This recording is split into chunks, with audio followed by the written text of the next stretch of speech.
Yes, but there is something else, something very secret, that people don't know about. In the Kishta, and provided with a supply of life force, the oblong black stone. But these are connections which became clear to me only much later in life.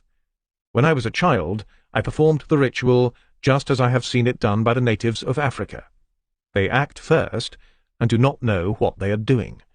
Only long afterwards do they reflect on what they have done.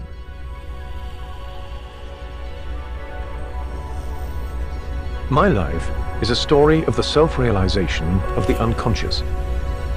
Everything in the unconscious seeks outward manifestation, and the personality, too, desires to evolve out of its unconscious conditions and to experience itself as a whole.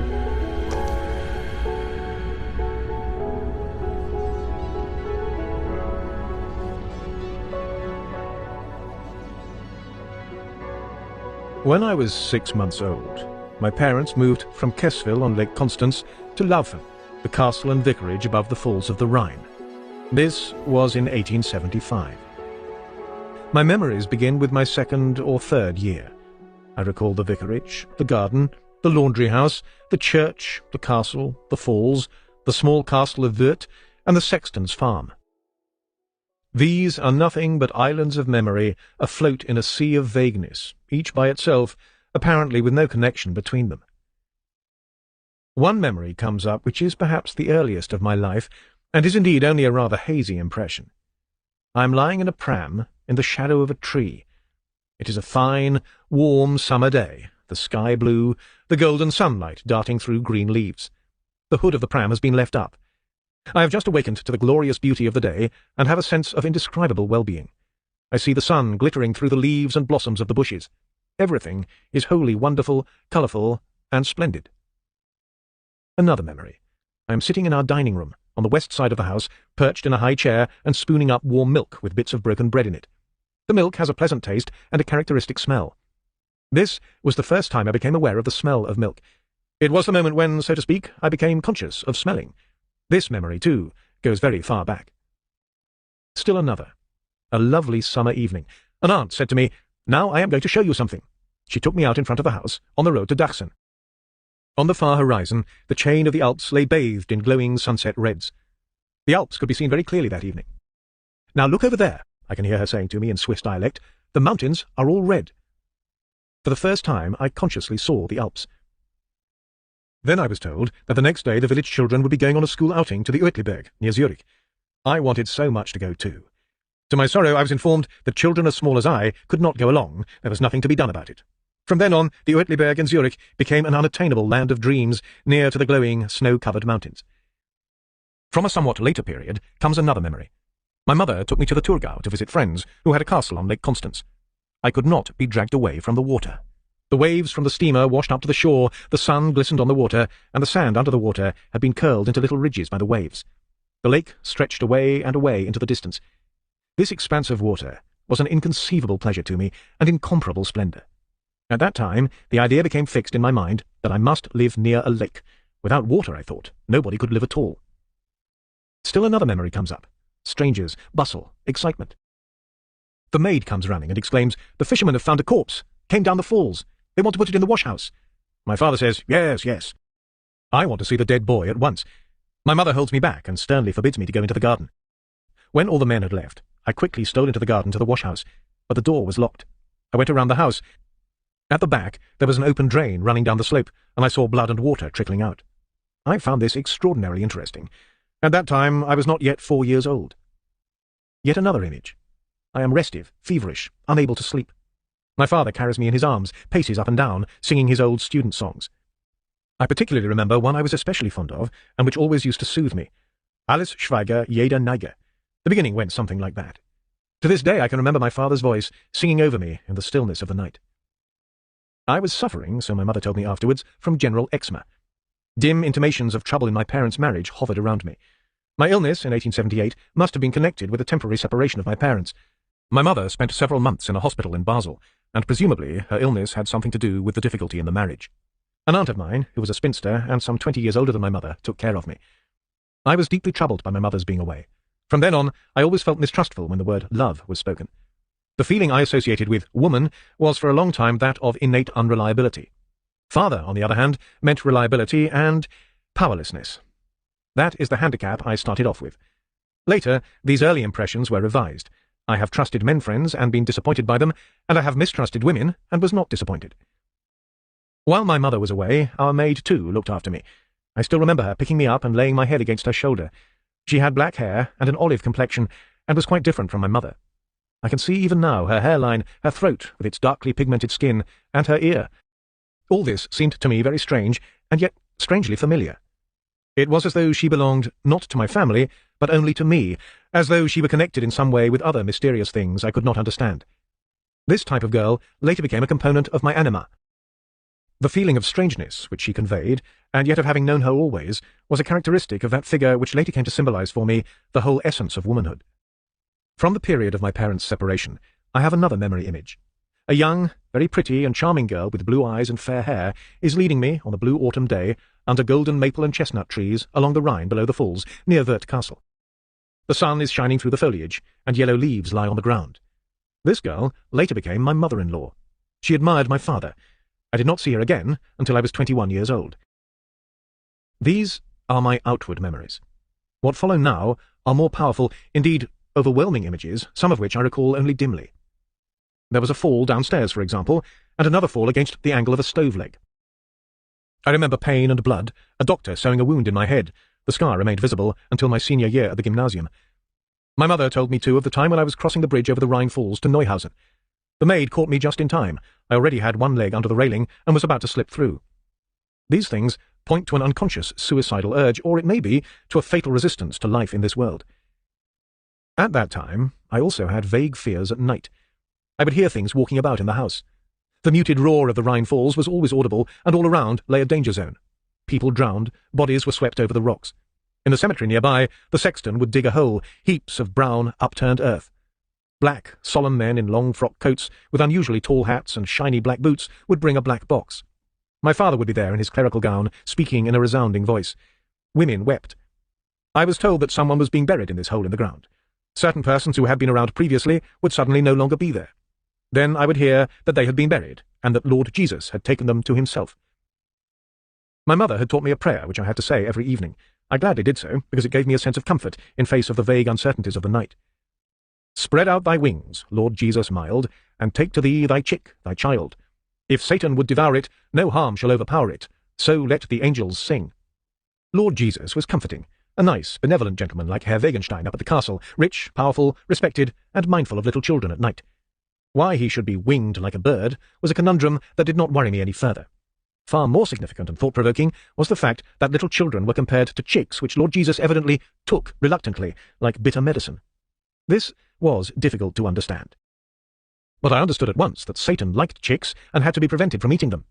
So although Lord Jesus did not like the taste, he ate them anyway, so that Satan would not get them. As far as that went, my argument was comforting. But now I was hearing that Lord Jesus took other people to himself as well, and that this taking was the same as putting them in a hole in the ground. This sinister analogy had unfortunate consequences. I began to distrust Lord Jesus. He lost the aspect of a big, comforting, benevolent bird, and became associated with the gloomy black men in frock coats, top hats, and shiny black boots, who busied themselves with the black box. These ruminations of mine led to my first conscious trauma.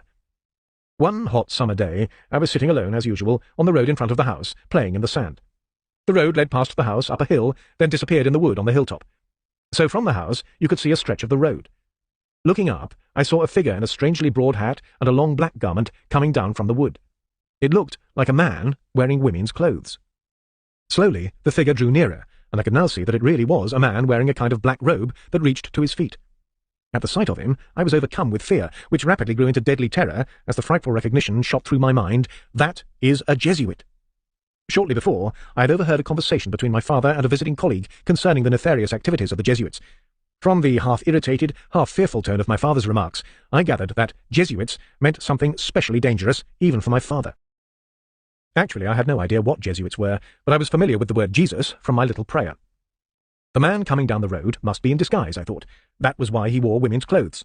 Probably he had evil intentions.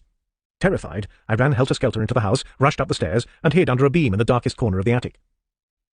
I don't know how long I remained there, but it must have been a fairly long time, because when I ventured down again to the first floor, and cautiously stuck my head out of the window, far and wide, there was not a trace of the black figure to be seen. For days afterwards the hellish fright clung to my limbs and kept me in the house, and even when I began to play in the road again, the wooded hilltop was still the object of my uneasy vigilance. Later I realized, of course, that the black figure was a harmless Catholic priest. At about the same time, I could not say with absolute certainty whether it preceded this experience or not, I had the earliest dream I can remember, a dream which was to preoccupy me all my life. I was then between 3 and 4 years old. The vicarage stood quite alone near Loughton Castle, and there was a big meadow stretching back from the sexton's farm. In the dream, I was in this meadow. Suddenly, I discovered a dark, rectangular, stone-lined hole in the ground. I had never seen it before. I ran forward curiously and peered down into it. Then I saw a stone stairway leading down. Hesitantly and fearfully, I descended. At the bottom was a doorway with a round arch, closed off by a green curtain. It was a big, heavy curtain of worked stuff like brocade, and it looked very sumptuous. Curious to see what might be hidden behind, I pushed it aside. I saw before me, in the dim light, a rectangular chamber about 30 feet long. The ceiling was arched and of hewn stone. The floor was laid with flagstones, and in the centre a red carpet ran from the entrance to a low platform. On this platform stood a wonderfully rich golden throne. I am not certain, but perhaps a red cushion lay on the seat. It was a magnificent throne, a real king's throne in a fairy tale. Something was standing on it, which I thought at first was a tree trunk, 12 to 15 feet high and about 1.5 to 2 feet thick. It was a huge thing, reaching almost to the ceiling. But it was of a curious composition. It was made of skin and naked flesh, and on top there was something like a rounded head with no face and no hair. On the very top of the head was a single eye, gazing motionlessly upwards. It was fairly light in the room, although there were no windows and no apparent source of light. Above the head, however, was an aura of brightness. The thing did not move, yet I had the feeling that it might at any moment crawl off the throne like a worm and creep towards me. I was paralyzed with terror. At that moment I heard from outside and above me my mother's voice. She called out, "Yes, just look at him. That is the man-eater." That intensified my terror still more, and I awoke sweating and scared to death. For many nights afterwards I was afraid to go to sleep, because I feared I might have another dream like that. This dream haunted me for years. Only much later did I realize that what I had seen was a phallus, and it was decades before I understood that it was a ritual phallus. I could never make out whether my mother meant, "This is the man-eater," or "That is the man-eater." In the first case, she would have meant that not Lord Jesus or the Jesuit was the devourer of little children, but the phallus. In the second case, that the man-eater in general was symbolized by the phallus, so that the dark Lord Jesus, the Jesuit, and the phallus were identical. The abstract significance of the phallus is shown by the fact that it was enthroned by itself epiphallically, from ethos, upright. The hole in the meadow probably represented a grave. The grave itself was an underground temple whose green curtain symbolized the meadow. In other words, the mystery of earth with her covering of green vegetation. The carpet was blood red. What about the vault?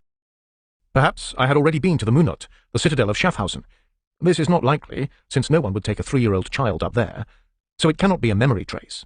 Equally, I do not know where the anatomically correct phallus can have come from. The interpretation of the orificium urethrae as an eye, with the source of light apparently above it, points to the etymology of the word phallus, from phallos, shining, bright.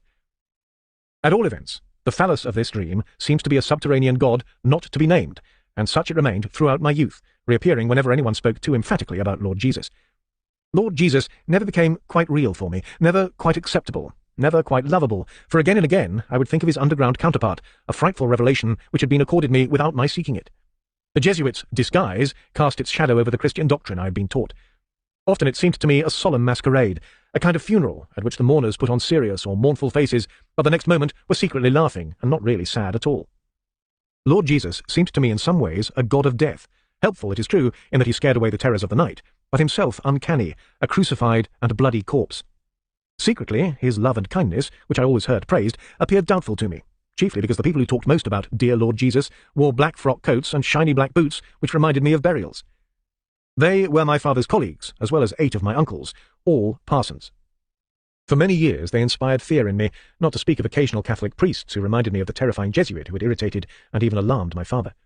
In later years, and until my confirmation, I made every effort to force myself to take the required positive attitude to Christ, but I could never succeed in overcoming my secret distrust. The fear of the black man, which is felt by every child, was not the essential thing in that experience. It was rather the recognition that stabbed through my childish brain, that is a Jesuit. So the important thing in the dream was its remarkable symbolic setting and the astounding interpretation that is the man-eater. Not the child's ogre of a man-eater, but the fact that this was the man-eater and that it was sitting on a golden throne beneath the earth. For my childish imagination, it was first of all the king who sat on a golden throne. Then, on a much more beautiful and much higher and much more golden throne far, far away in the blue sky, sat God and Lord Jesus, with golden crowns and white robes. Yet from this same Lord Jesus came the Jesuit in black women's garb with a broad black hat down from the wooded hill. I had to glance up there every so often to see whether another danger might not be approaching. In the dream, I went down into the hole in the earth and found something very different on a golden throne, something non-human and underworldly, which gazed fixedly upwards and fed on human flesh. It was only 50 years later that a passage in a study of religious ritual burned into my eyes concerning the motif of cannibalism that underlies the symbolism of the Mass. Only then did it become clear to me how exceedingly unchildlike, how sophisticated and over-sophisticated was the thought that had begun to break through into consciousness in those two experiences. Who was it speaking in me? Whose mind had devised them? What kind of superior intelligence was at work? I know every numbskull will babble on about black man, man-eater, chance, and retrospective interpretation in order to banish something terribly inconvenient that might sully the familiar picture of childhood innocence. Ah, these good, efficient, healthy-minded people, they always remind me of those optimistic tadpoles who bask in a puddle in the sun, in the shallowest of waters, crowding together and amiably wriggling their tails, totally unaware that the next morning the puddle will have dried up and left them stranded. Who spoke to me then? Who talked of problems far beyond my knowledge? Who brought the above and below together and laid the foundation for everything that was to fill the second half of my life with stormiest passion? Who but that alien guest who came both from above and from below? Through this childhood dream, I was initiated into the secrets of the earth. What happened then was a kind of burial in the earth, and many years were to pass before I came out again.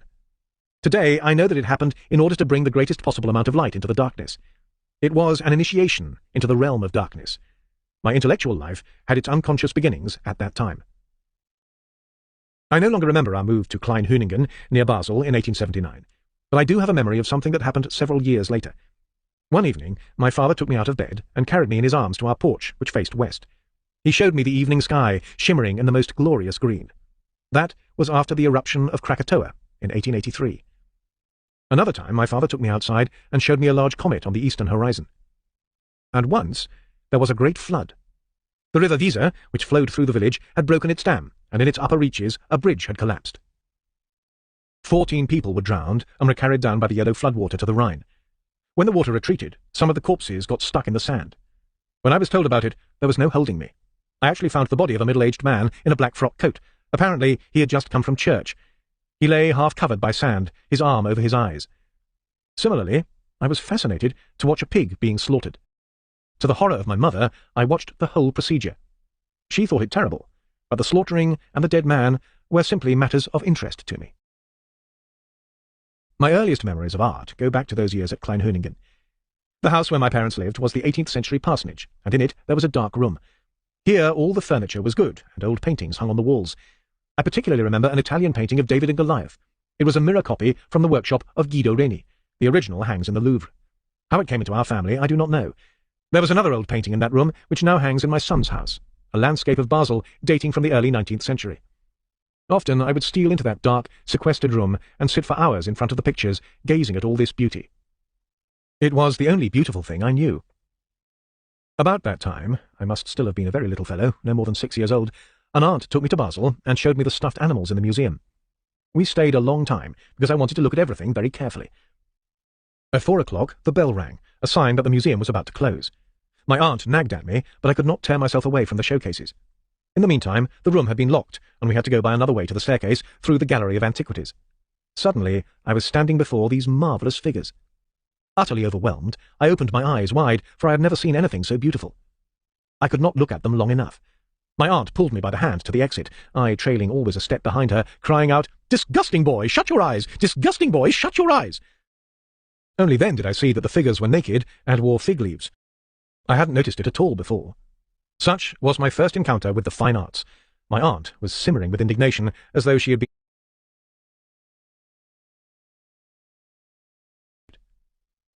When I was 6 years old, my parents took me on an excursion to Arlesheim. On this occasion, my mother wore a dress I have never forgotten, and it is the only dress of hers that I can recall. It was of some black stuff printed all over with little green crescents. My earliest recollection of my mother is of a slender young woman wearing this dress. In all my other memories, she is older and corpulent. We came to a church, and my mother said, "That is a Catholic church." My curiosity, mingled with fear, prompted me to slip away from my mother and peer through the open door into the interior. I just had time to glimpse the big candles on a richly adorned altar, it was around Easter, when I suddenly stumbled on a step and struck my chin on a piece of iron. I remember that I had a gash that was bleeding badly when my parents picked me up. My state of mind was curious. On the one hand, I was ashamed because my screams were attracting the attention of the churchgoers, and on the other hand, I felt that I had done something forbidden. Jesuits, green curtain, secret of the man-eater. So that is the Catholic Church which has to do with Jesuits. It is their fault that I stumbled and screamed. For years afterwards, I was unable to set foot inside a Catholic church without a secret fear of blood and falling and Jesuits. That was the aura or atmosphere that hung about it, but at the same time, it always fascinated me. The proximity of a Catholic priest made me even more uneasy, if that were possible. Not until I was in my 30s was I able to confront Mater Ecclesia without this sense of oppression. The first time was in St. Stephen's Cathedral in Vienna. Soon after I was 6, my father